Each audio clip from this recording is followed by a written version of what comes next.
Hello, and a very warm welcome to the Snoozy Scientist. Think of this as a small sanctuary created just for your peace of mind, and to help make this space as peaceful as possible, you might consider expanding the video to fill your screen. It's a gentle way to create a quiet, immersive window for yourself, free from the distractions of the world outside of it. Whether you're lying down with the lights off, gently dozing on the couch, or just letting your mind float a little before sleep, this space is made for you. Tonight, we'll be taking a quiet journey through something that is everywhere and nowhere. Something we all feel every moment of our lives, but which no one can hold or touch. We're going to explore the quiet, deep mystery of time. A story of ticking clocks, distant stars, memory, and the strange, unshakable feeling that it only ever moves in one direction. Now I should warn you, I've done my very best to make this exploration deeply calming, but there's always a risk it might end up being a bit too interesting. If it accidentally keeps you awake, well, at least you'll drift off a little wiser. If you're enjoying this moment of stillness already, I'd be ever so grateful if you gave this a gentle like, and maybe even subscribe for more cozy science like this. It really does help more sleepy minds find their way here. And if you feel like sharing, let me know in the comments where you're listening from and what time it is there. I love seeing the map of bedtime slowly light up across the world. As always, this is for relaxation and educational purposes only. It is not intended to be medical advice or a substitute for sleep therapy or professional help. So, time, what is it really? It's a fair question. It might even be one of the biggest questions of all. We live our lives utterly submerged in it, like fish in water. We measure it, we save it, we spend it, we lose it. We wish it would speed up, and we beg it to slow down. But we can never seem to step outside of it. For most of us, time feels like a river flowing steadily in one direction. It carries us away from the past, through the fleeting moment we call the present, and towards a future that hasn't happened yet. This one-way street of experience is perhaps the most fundamental aspect of our reality. The glass that falls and shatters never unshatters itself and leaps back into your hand. The ripples from a pebble tossed in a pond spread outwards, never inwards. A friend's laughter reaches your ears after it has left their lips, not before. This is what physicists call the arrow of time. The simple yet profound observation that time has a direction. Forwards, always forwards. But why? Why this relentless one-way journey? If you were to look at the fundamental laws of physics, the equations that govern the dance of atoms and the spin of galaxies, you'd find something strange. Most of them don't care about the direction of time. They are, as physicists say, time-symmetric. A video of two billiard balls colliding would look perfectly normal if you played it in reverse. The laws of gravity that keep the Earth orbiting the Sun would work just as well if the planet were to suddenly reverse its course.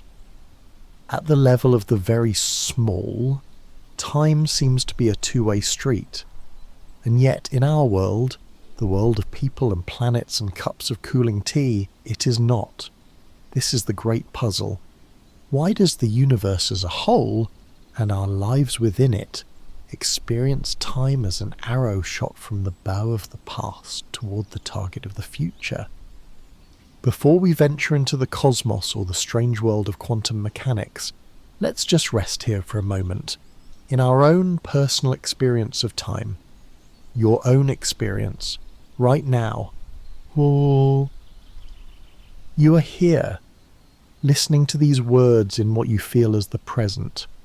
The day that has just passed is now a collection of memories. Maybe you can recall the feeling of the sun on your skin, the taste of your dinner, a conversation you had. These moments are no longer tangible. They exist only in the quiet archive of your mind. That is the past. It's a landscape we can visit in our thoughts, but never walk in again. It is a country of was. And then there is tomorrow, a place of potential, a whisper of what might be. You might have plans, hopes, or even small worries about it, but it remains unseen, unfelt, unwritten. The future is a land of will be. We can imagine it, plan for it, but we cannot know it until the river of time carries us to its shore. This division of time into past, present, and future feels completely natural. It's the framework of our lives. We learn from the past, we act in the present, and we prepare for the future. Our brains are beautifully wired for this. Memory allows us to hold on to what has happened, to build a sense of self, a story of who we are. It is our personal time capsule. Without it, every moment would be a blank slate, with no connection to the one before. Anticipation, on the other hand, is our brain's way of peering over the horizon. It allows us to make plans, to set goals, to avoid danger. It's the faculty that allows a squirrel to bury a nut for the winter and allows you to set an alarm for the morning. It's a form of mental time travel, a journey into the possible. So in a very real way, our own minds create an arrow of time. This is sometimes called the psychological arrow of time. It is rooted in the process of learning and remembering. We remember the past, not the future. The flow of information in our brains, the way one thought leads to another, the very process of our consciousness, moves in one direction. As you lie here now, letting go of the day, you're actively engaging with this flow. You're allowing the events of the day that is now ending to settle, to be filed away in your memory, and you are perhaps letting go of the need to anticipate the day to come. You're resting in the soft, quiet space between memory and expectation, the present. It is a peaceful place to be. Here, in this moment, there is no need to rush. The river of time will flow on, whether we worry about it or not. For now, we can simply float. We can observe the current without struggling against it. We are on a quiet journey, and there is no hurry to reach the destination. The journey itself is the point, and our journey tonight is to simply wonder, to gently question this most intimate and most mysterious feature of our universe. To try and grasp this immense invisible river, we humans have built our own little streams and tributaries to measure its flow. We invented clocks with hands that sweep in steady circles. We designed calendars, grids that portion the year into months and days. We mark our lives with birthdays and anniversaries, turning the seamless flow of existence into something we can count, something we can hold, at least in our minds. These tools are incredibly useful. They allow us to meet for coffee, to catch a train, to know when to plant our crops. They bring a sense of order to the world, but they don't explain time. They only measure its passing, like a stick placed in a river to gauge the current speed. The stick tells us the water is moving, but it doesn't tell us why the river flows, or where it came from, or where it's going. For a long, long time, our scientific understanding of time wasn't much different from this intuitive feeling of a flowing river. The great Sir Isaac Newton, the man who gave us the laws of motion and universal gravitation, envisioned time in this very way. He called it absolute, true, and mathematical time. In his view, time was a single universal clock for the entire cosmos. It ticked away at a perfectly steady rate, everywhere for everyone. This master clock was impartial and unchanging. A minute that passed for you on Earth was precisely the same minute that passed for a comet soaring at the edge of the solar system. Time was separate from space. It was the backdrop against which the events of the universe unfolded. A grand cosmic metronome. setting the beat for every atom and every star, a rhythm that could not be altered. This idea is deeply comforting because it matches our everyday experience. It feels right. The world seems to operate on a shared now. When you look up at the moon, it feels as though you and the moon are sharing the same moment in time. For centuries, this was the bedrock of physics. Space was the vast, silent stage, and time was the unstoppable play proceeding, scene by scene, always moving forward. And yet, within this clockwork universe that Newton described, a deep mystery was hiding in plain sight. The very laws he discovered, the rules that govern how things move and interact, don't seem to care about the direction of time. Let's think about this gently. Imagine watching a silent movie of our solar system. You see the planets gliding in their elegant orbits around the sun. Now imagine someone secretly plays the movie in reverse. The planets would simply trace their orbits backwards. It would look perfectly natural. Nothing in the laws of gravity would be violated. The forces of attraction between the sun and the planets work the same, regardless of whether time is flowing forward or backward. Or picture something smaller. Two perfectly bouncy balls rolling on a smooth surface. They collide, bounce off each other, and roll away. If you were to watch a video of that collision in reverse, it would look just as physically possible.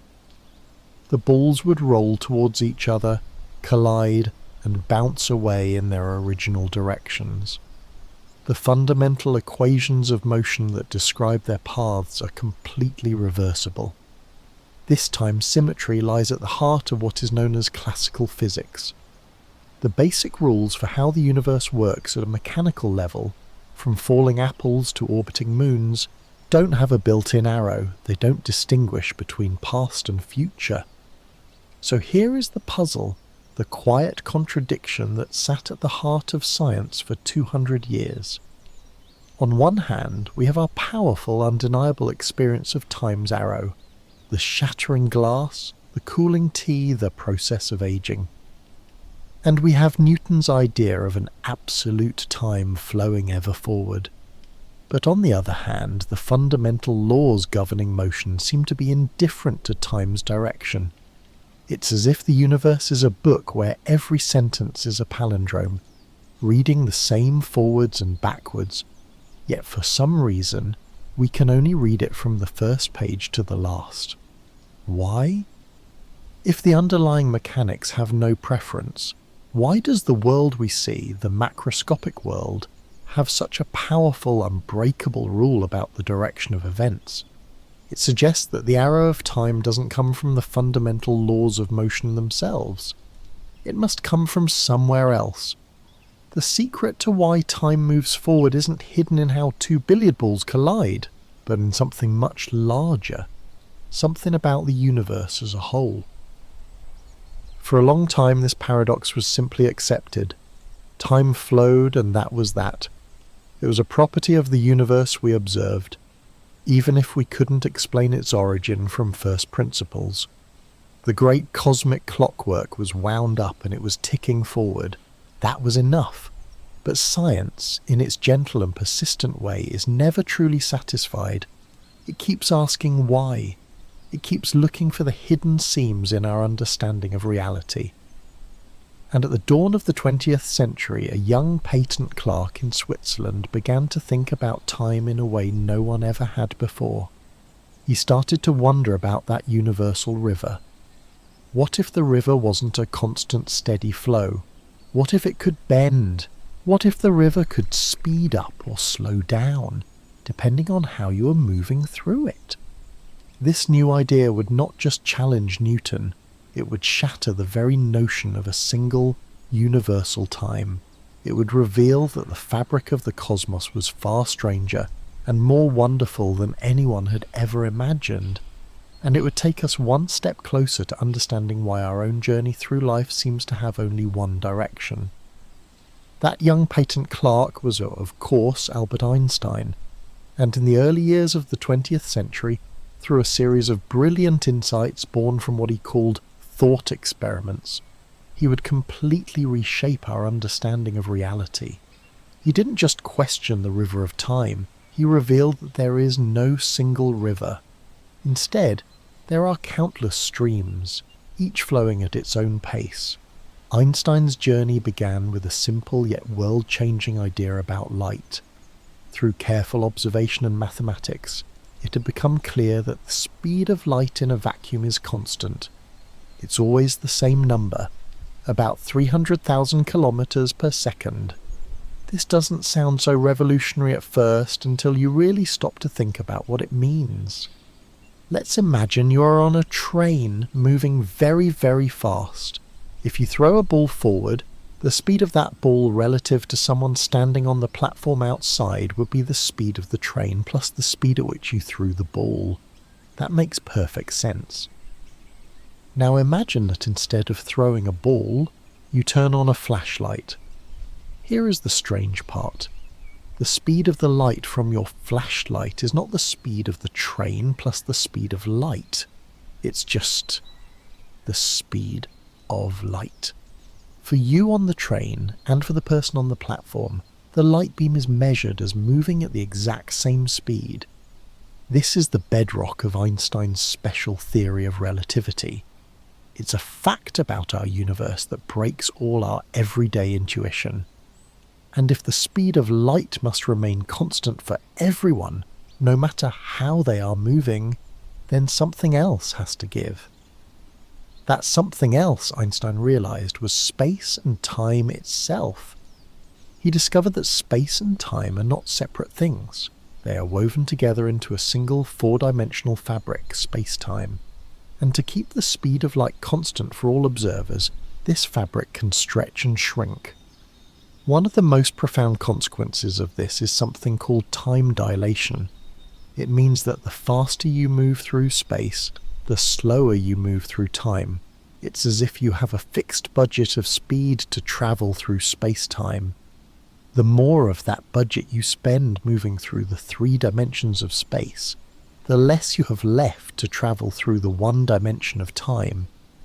So if an astronaut were to fly away from Earth in a very fast spaceship, travel near the speed of light for a while, and then return, they would find that they have aged less than the people they left behind. Their clock and their body, their thoughts, everything would have been ticking more slowly. Time itself would have passed differently for them. This isn't science fiction. It is a proven physical reality. Time is not absolute. It is relative.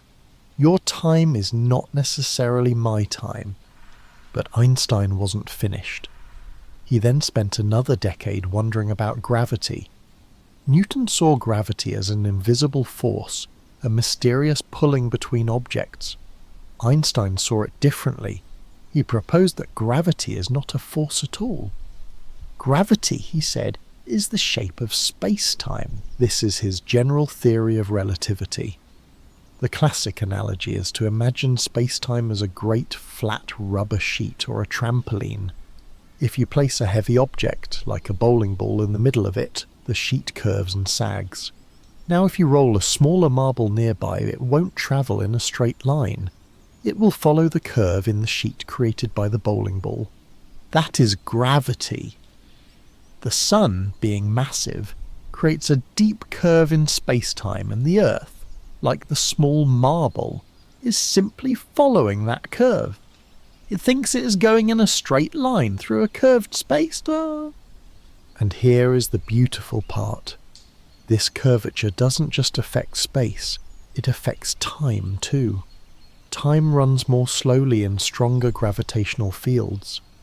The closer you are to a massive object, the slower time passes. This means that time is literally moving a tiny fraction slower for your feet than it is for your head, because your feet are slightly closer to the centre of the Earth. This effect, known as gravitational time dilation, is usually far too small for us to notice, but we rely on it every single day. The Global Positioning System, or GPS, that helps you navigate in your car or on your phone, depends on a network of satellites orbiting the Earth. These satellites are moving very fast, and they're also in a weaker gravitational field than we are on the surface. Because of this, the clocks on those satellites actually tick faster than our clocks down here, by about 38 microseconds every day. It sounds like nothing, but if the engineers didn't account for this relativistic effect, the entire GPS system would fail. The errors in positioning would accumulate at a rate of about 10 kilometers every single day. The fact that your phone knows where you are is daily proof that time is not constant. It is flexible, malleable, and shaped by speed and gravity. So, Einstein gave us a new picture of time, not a rigid universal metronome, but a vast, interconnected network of clocks, each ticking at its own local rate, woven into the very fabric of the cosmos. And yet for all this strangeness, one thing remained. In Einstein's universe, for any single person, for any observer, the arrow of time still points resolutely forward. You can travel into someone else's future by moving very fast, but you cannot travel into your own past. The river may bend and flow at different speeds in different places, but for anyone floating within it, it never, ever flows upstream. Einstein's theories described how time behaves with breathtaking accuracy, but they still didn't fully explain why it has a direction at all. The source of time's arrow, it turns out, is not found in the mechanics of motion or the geometry of space-time. It lies in a different kind of law altogether. A law that governs not the movement of individual objects, but the collective behaviour of systems. A law that involves energy, heat, and something we all experience every day, even if we don't know its name. The universe's quiet, relentless drift towards disorder. Let's leave the world of space-time and spaceships for a moment, and come back to something much more familiar. Imagine you are holding a warm cup of tea.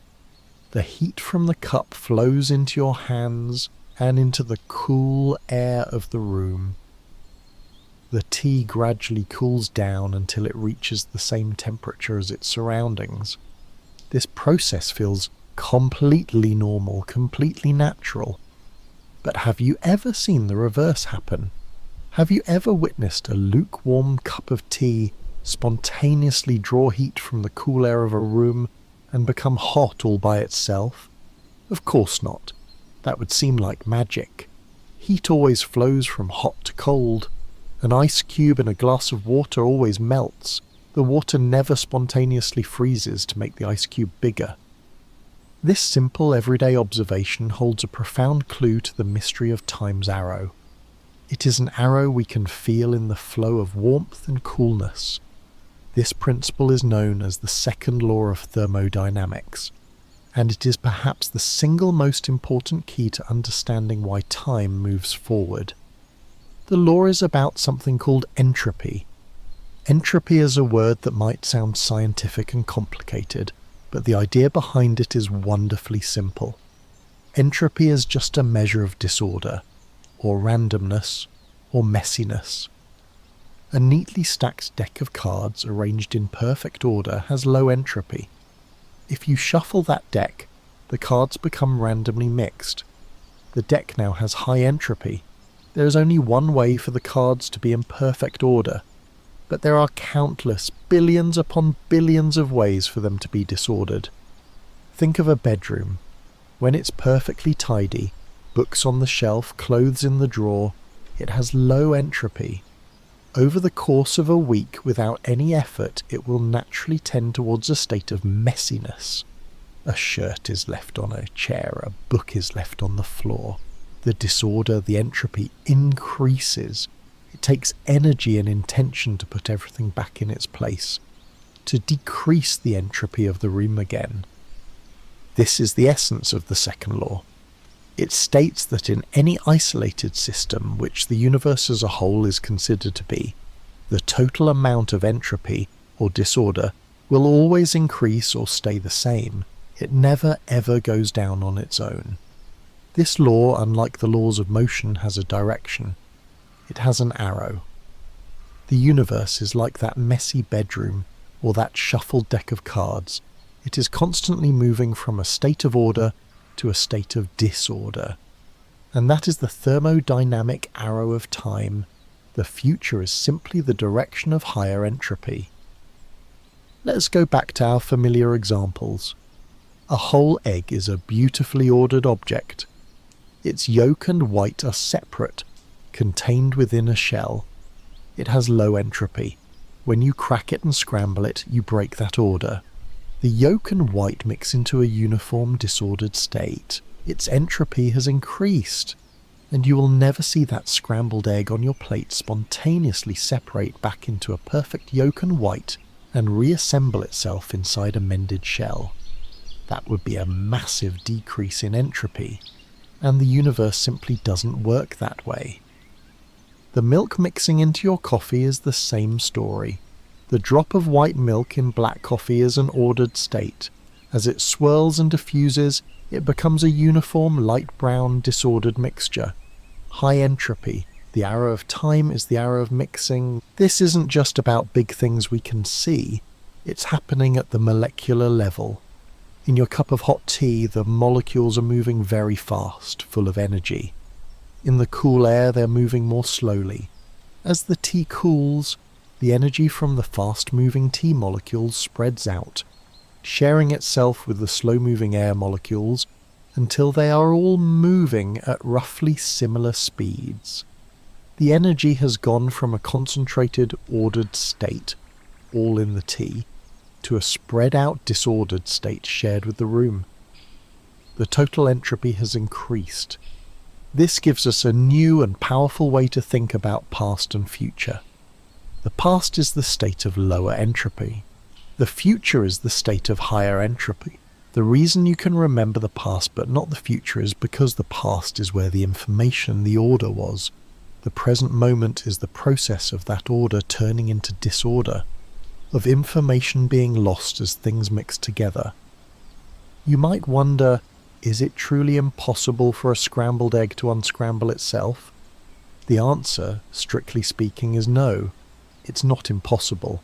Just so fantastically, mind-bogglingly improbable that you would have to wait trillions upon trillions of times the current age of the universe to ever see it happen. There are just so many more ways for the molecules to be mixed up than for them to be perfectly separated. The universe, playing the odds, always moves toward the most probable state. And the most probable state is always one of greater disorder. This law governs everything. It's why we age. Our bodies are intricate, highly ordered biological machines. Over time, with every metabolic process, with every cell that wears out, the tiny imperfections add up. The overall order slowly degrades. Life itself is a constant battle against entropy, a temporary island of incredible order created by taking in energy from the sun and food. But the tide of entropy is relentless. So we finally have a physical law that has a direction. The arrow of time seems to be the arrow of entropy. But this profound answer immediately leads to another, even deeper question. If the universe is always getting messier, if it is constantly moving from order to disorder, then that must mean that in the distant past, the universe was in a state of incredible near-perfect order. Think about it. The universe we see today, with its galaxies and stars and planets, is already a product of billions of years of increasing entropy. For it to have gotten here, it must have started from a point of almost unbelievable tidiness. A cosmic bedroom that was perfectly neat, a cosmic deck of cards that was perfectly stacked. Where did all that initial order come from? To answer that, we must take our journey to its very beginning, to the first moment of existence, a moment before which there was no time, and from which the great unwinding clock of the universe began to tick. If the arrow of time is the arrow of entropy, pointing from order to disorder, then our universe must have been born in a state of the most profound order imaginable. To find the source of time's arrow, We have to travel back to the source of time itself, to the very first moment. A moment known as the Big Bang. Let's be gentle with this idea. The Big Bang wasn't an explosion in space, like a firework bursting in the night sky. It was the beginning of space, time, and all the matter and energy in our universe. Before it, there was no where for an explosion to happen in, and no when for it to occur. It was the unfolding of everything from a point of unimaginable density and heat. For a long time this presented a puzzle.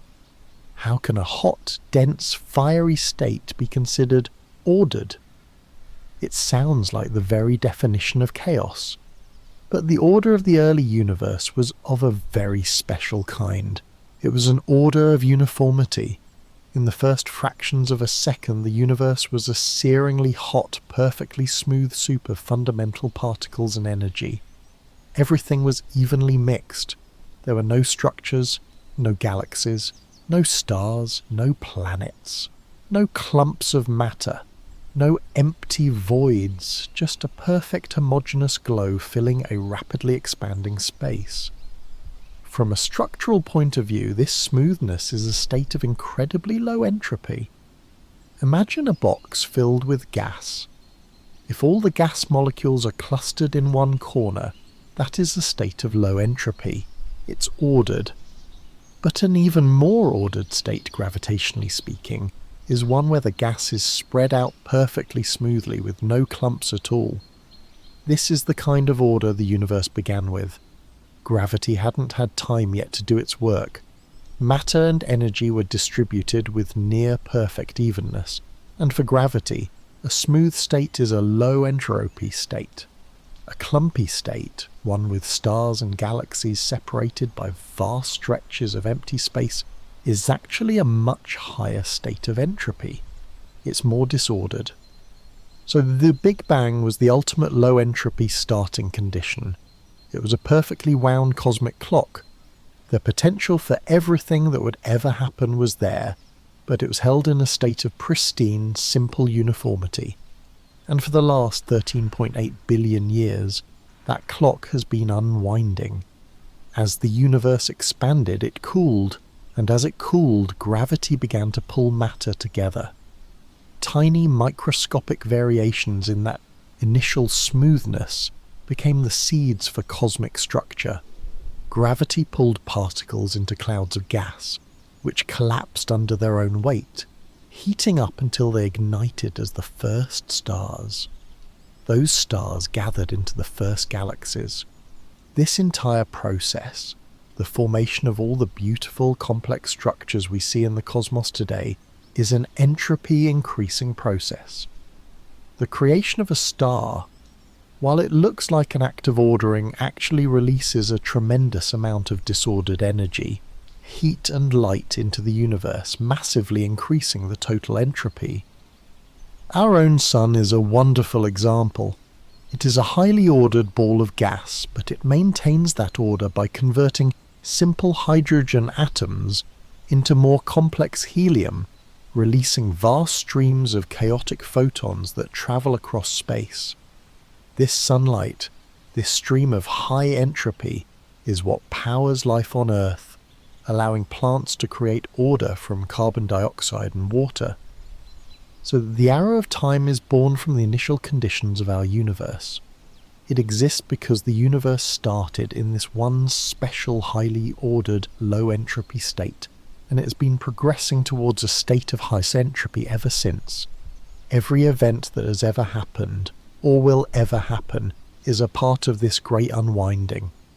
The formation of the Earth, the evolution of life, the building of cities, the thoughts in your head right now, all of it is powered by the universe's slow, steady slide from the perfect order of the Big Bang towards a future of maximum disorder. The shattering of a glass is not an isolated event. It is a tiny local manifestation of a cosmic trend that began 13.8 billion years ago. The arrow of time we feel in our bones is the echo of the Big Bang. It is a humbling thought. We are not just living in the universe, We are a part of its unfolding story, a story that, because of its unique beginning, can only be read in one direction. This, of course, leads to one final tantalizing question, one that pushes the boundaries of science and into the realm of pure wonder. What came before the Big Bang? If the universe began in this special low-entropy state, what set it up? This is a question to which we may never have an answer. The laws of physics as we know them break down at the singularity of the Big Bang. The very concept of before may be meaningless, as time itself began in that moment. Asking what came before the Big Bang might be like asking what is north of the North Pole. It's a question that assumes a context that doesn't exist, and perhaps that's okay. Some mysteries are so vast they are best appreciated not for their solutions, but for the sense of awe they inspire. To know that our entire existence, the very flow of our lives, is tied to the primordial state of the cosmos is, in itself, a profound connection. It links our quietest, most personal moments to the grandest story of all. We have journeyed to the very edge of creation, finding the source of time's arrow in the grand cosmic dawn of the Big Bang. It seems that the universe's story is a one-way street because of its unique beginning. But what happens if we journey in the opposite direction? What if we zoom in, past the scale of people and planets, past molecules and atoms, down into the shimmering, uncertain world of the very small, down to the quantum realm? Here, in this strange and beautiful domain that governs the building blocks of reality, our familiar notions of time become blurry and mysterious all over again. The world of classical physics, the world of Newton's billiard balls and Einstein's planets, is a world of definite properties. A planet has a specific location and a specific speed. A ball is here, not there. But the quantum world is not like that. It is a world of possibilities, of probabilities, of maybes. A tiny particle like an electron, before we measure it, doesn't have a definite position. It exists in what physicists call a superposition, a state where it is in all possible places at once. You can think of it not as a solid little point, but as a shimmering cloud of potential, a wave of probability spread out across space. It is a ghost of a particle everywhere and nowhere simultaneously. And then something remarkable happens. The moment we try to measure it, the moment we look at the electron to pinpoint its location, this cloud of possibilities collapses. The wave of potential vanishes, and the electron suddenly appears in one single definite spot. From a state of maybe everything, it resolves into a state of definitely this. This process, the collapse of the wave function, is one of the deepest and most debated mysteries in all of science. And some physicists and philosophers believe it might be fundamentally connected to the arrow of time. Think about it. The process is not reversible. An electron in a definite measured state does not spontaneously unmeasure itself and spread back out into a shimmering cloud of all possibilities. The act of measurement, of observation, seems to be an irreversible event. It's a moment where uncertainty becomes certainty, where potential becomes actual, and that sounds very much like a one-way street. Could it be that the arrow of time, at this fundamental level, is the constant, ongoing collapse of quantum possibilities into the concrete reality we experience? Is the present moment simply the boundary where the misty quantum future crystallizes into a definite classical past?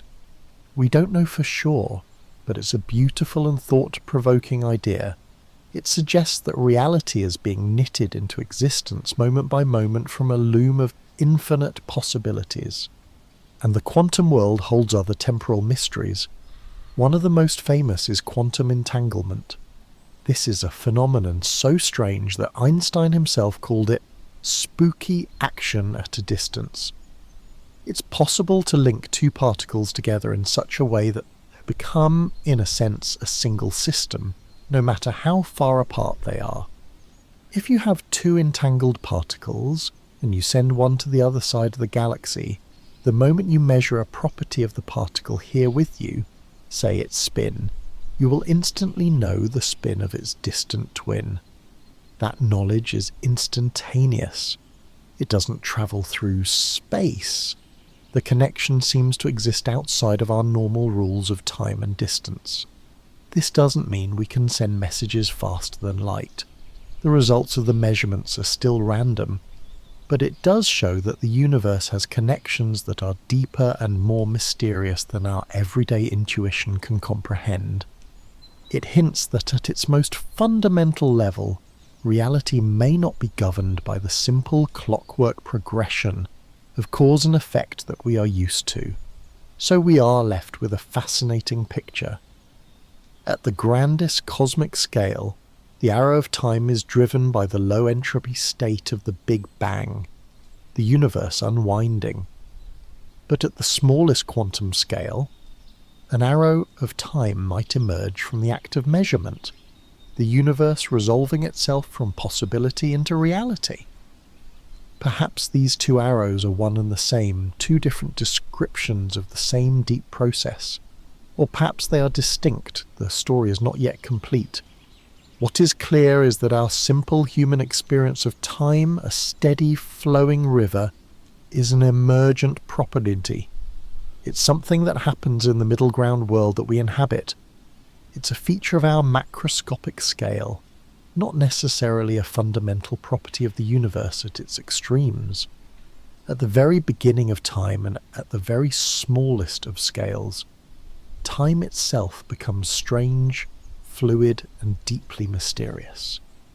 This brings our journey back, in a way, to where we started, to ourselves. If the fundamental laws of physics are so strange when it comes to time, how do our own brains manage to construct such a seamless, consistent, and forward-moving experience of it? How do we create the feeling of a now that glides so smoothly from the past to the future? The next part of our story is not in the stars or in the atoms, but within us. We have journeyed to the beginning of the universe and down into the shimmering realm of the atom. We have found that the arrow of time seems to be written into the fabric of the cosmos. But the cosmos provides the arrow. It is our own mind that feathers it, that gives it the feeling of smooth, steady flight. The final piece of the puzzle is not out there in the stars, but in here, behind your eyes. How does the brain, a 3-pound universe of neurons and electricity, create the experience of time? How does it conjure the seamless flowing river of the now? The truth is, the present moment, as we experience it, is a beautiful and masterful construction of our minds. It's not an infinitely thin slice between past and future. Our sense of now actually has duration. Neurologists and philosophers sometimes call this the specious present, or the psychological present. It's a short window of time lasting just a few seconds that our brain bundles together into a single cohesive experience. Think of listening to a melody. You don't just hear a series of separate notes. Your brain holds the notes that just played in its short-term memory and connects them to the one you are hearing right now. It is this binding together of moments that allows you to perceive a tune, a rhythm, a phrase. That small window of auditory memory is your present moment. Our consciousness works in a similar way. It's not a continuous flowing stream. It's more like a series of snapshots, taken incredibly quickly and stitched together so seamlessly by our brain that it feels like a constant flow. It's a neurological magic trick of the highest order, creating a smooth narrative out of a staccato series of sensory inputs.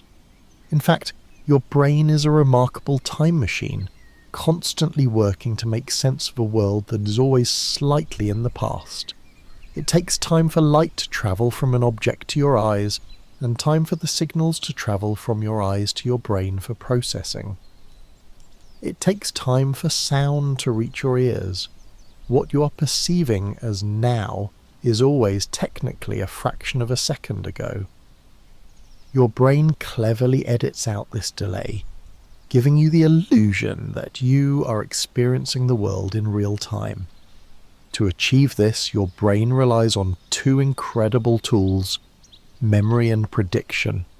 It uses its working memory to hold on to what just happened, creating that sense of continuity, like the lingering notes of a melody.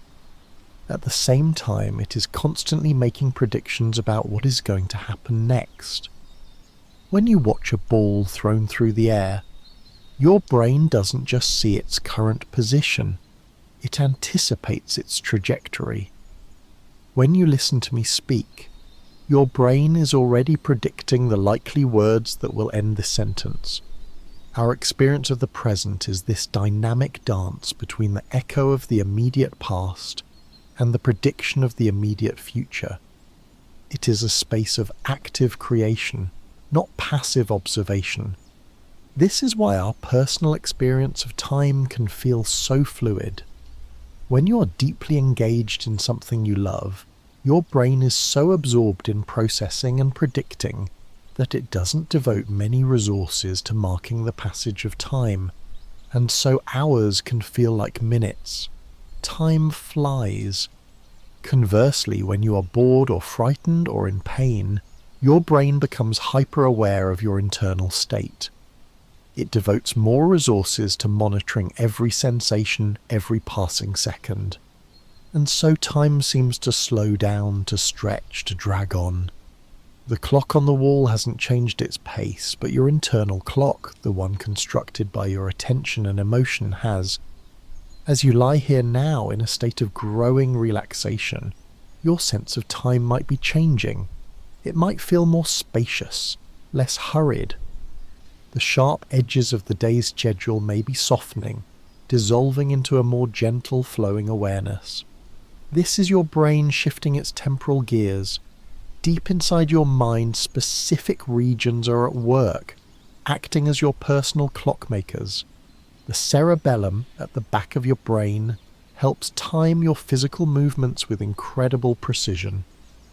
The hippocampus is crucial for storing and retrieving memories, allowing you to mentally travel back into your past. And your frontal lobes help you plan for the future, to imagine what is yet to come. All these parts work together in a complex network to weave the rich tapestry of your temporal life. So perhaps the ultimate arrow of time, the one we feel most intimately, is the arrow of our own consciousness. The very structure of a thought, one idea leading to another, building upon what came before, is a forward-moving process. We are narrative creatures. We make sense of the world by telling stories, and stories must have a beginning, a middle, and an end. They move forward. Our consciousness itself seems to be built on a one-way street, and so the grand cosmic arrow and the intimate personal arrow align. The universe, since the Big Bang, provides the raw material for a world where events happen in a sequence, and our brains, the product of billions of years of evolution within that universe, have learned to take that sequence and shape it into the flowing, meaningful, and deeply personal experience we call time. The objective law of entropy and the subjective construction of consciousness are not in conflict. They are two parts of the same beautiful story. Our journey has shown us that time's arrow is a story of unfolding, a story that began with the perfect simple order of the Big Bang and has been growing more complex and disordered ever since. We've seen how our own minds perceive this unfolding, weaving it into the experience of a flowing present. But if the story of time had a beginning, does it also have an end? If the great cosmic clock was once wound up, will it eventually wind down? Let us take one last gentle journey, not into the past, but into the far, far future, to speculate on the final fate of time's arrow. The timeline we are about to explore is almost unimaginably vast. The entire 13.8 billion-year history of our universe is but a single breath in this much longer story. Right now, we live in what astronomers call the stelliferous era, the era of stars. It is a brilliant, dynamic and lively time. The universe is filled with galaxies blazing with the light of newborn stars. Energy flows, planets form, and on at least one of them life has emerged to wonder about it all. This is the universe in its busy, vibrant youth. But this era will not last forever. In the billions of years to come, stars will begin to exhaust their fuel. They will swell into red giants, and then one by one they will fade, collapsing into the quiet, dense embers of white dwarves. The great fires of the cosmos will slowly go out. The sky will grow darker. After trillions of years, the last star will have faded, and the universe will enter a new, much quieter phase, the degenerate era. The universe will be a colder, dark place, populated only by the remnants of stars, black dwarfs, neutron stars, and the silent gravitational sentinels we call black holes. Even then, the arrow of time, the slow march of entropy, will continue. Over timescales so long they defy our imagination, even these stellar remnants may dissolve. Some theories suggest that protons, the building blocks of atomic nuclei, are not truly stable. They may eventually decay. If they do, then all the matter we see, the dead stars, the frozen planets, the scattered dust, will slowly, gently evaporate into a thin mist of radiation and particles. And what of the black holes, those final bastions of structure and gravity? Even they are not eternal. The physicist Stephen Hawking discovered that black holes can slowly evaporate over eons, releasing their trapped energy back into the universe as a faint glow of radiation. The largest black holes will take an almost infinite amount of time to disappear, a number so large it would take pages and pages just to write it down. But eventually they too will be gone, and what is left? After all the stars have died, all the matter has decayed, and all the black holes have evaporated, the universe will arrive at its final state, a state sometimes called the heat death. It will be a vast, cold and almost perfectly empty space filled with the uniform low-energy soup of photons and other fundamental particles. Everything will be at the same temperature, just a fraction of a degree above absolute zero. There will be no structure, no heat flowing from one place to another, no work being done, no processes. It will be a state of maximum entropy, the ultimate disorder, a perfect equilibrium. And in such a universe, what would happen to time? If time's arrow is the increase of entropy, then in a universe where entropy can increase no further, the arrow would cease to have any meaning. If you cannot distinguish the past from the future, if every moment is identical to the one before and the one after, has time itself come to a stop? It is a profound and peaceful thought. The river of time, which began as a torrent at the Big Bang, will have slowed to a lazy meander in the age of dying stars, and will finally empty into a vast, silent and motionless ocean. The great cosmic clock will have fully unwound. There will be no more ticking, only a deep and final stillness. This vision of the future is not something to be feared. It is not an ending in the sense of a tragedy. It is a state of ultimate rest, a final cosmic peace, and it gives our own fleeting moment a beautiful and poignant context. We, and all of life and all of human history exist in that brief, brilliant sliver of cosmic history when the universe is active. When there is enough order, enough energy, enough happening to make things like stars and planets and consciousness possible. Our time is the time of the flowing river, not the motionless ocean. We are privileged to be here for the interesting part of the story, to witness the universe in its creative unfolding glory. And so, as we look out into the deep future, we are reminded of the preciousness of this present, a present made possible by an arrow of time shot from the bow of the Big Bang, an arrow that will one day, in the fullness of cosmic time, gently come to rest. And so our quiet journey comes to an end.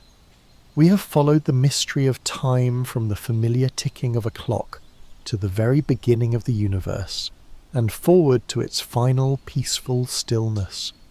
We have seen how our own minds create a seamless present, how Einstein imagined time as a flexible fabric, and how the relentless law of entropy gives the cosmos its direction. We've touched upon the strange uncertainties of the quantum realm and stood in awe before the profound order of the Big Bang, the source of the great unfolding we are all a part of. What we find is that time's arrow is not one thing, but many. It is the thermodynamic arrow pointing toward ever greater disorder. It is the cosmological arrow stretching away from the universe's tidy beginning. And it is the psychological arrow constructed by our own memory and consciousness.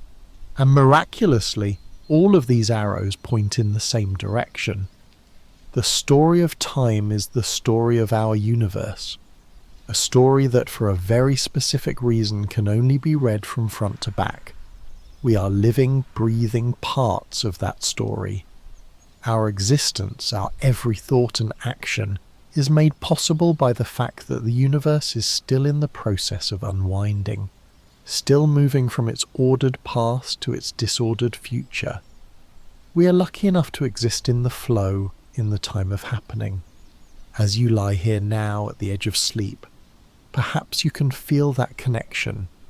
The gentle rhythm of your own breathing is a part of that cosmic unfolding. The warmth of your body is a temporary island of order in a universe that tends towards coldness and equilibrium.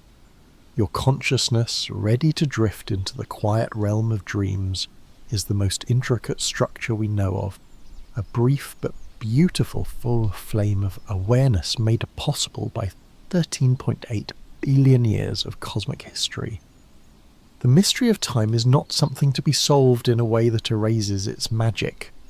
It is something to be held, to be wondered at, to know that you are connected to the stars, to the dawn of creation, and to the very laws that govern reality, is a profound and peaceful thought to carry into your rest. If you have enjoyed our time together tonight, I would be so grateful if you gave this a gentle like, and perhaps even subscribe for more quiet explorations like this. It truly does help more sleepy minds find their way to this little corner of calm. And as always, I would love to see where you are listening from. Let me know in the comments. There is something wonderful about seeing this community of quiet wanderers light up the map as the world turns toward night. But for now, our journey is complete. Let the questions we've explored tonight dissolve. Let them become part of the quiet background as you drift off.